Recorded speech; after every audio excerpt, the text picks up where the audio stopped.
వైడూర్య నగరాన్ని ఒక యవనరాజు పరిపాలిస్తుండేవాడు. అతడు విఘ్నుడు, శుద్ధాత్ముడు, సర్వభూత సమన్నుడు. పూర్వజన్మ సంస్కారం వలన అతడు మన దేవతలను, పుణ్యక్షేత్రాలను, సద్బ్రాహ్మణులను కూడా గౌరవిస్తుండేవాడు.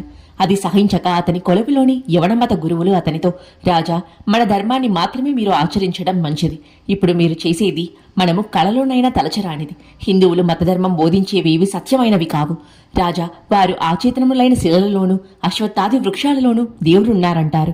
అలా తలచడం మహాపాపమని మనం విశ్వసిస్తాము. కనుక వారిని సమానులుగా గౌరవించడం తగదు అనేవారు. రాజు, సృష్టిలో జీవులందరూ భగవంతుని బిడ్డలే. ఆయన అన్ని జీవుల పట్ల సమానమైన ప్రేమ కలిగి ఉంటారు.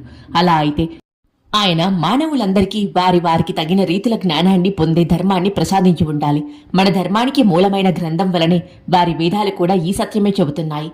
కనుక ఇటువంటి భేదబుద్ధి భగవంతుని పట్ల అపచారమే కాక మన మత ధర్మానికి కూడా కలంకమే సుమా అని ఖండితంగా చెప్పేవాడు.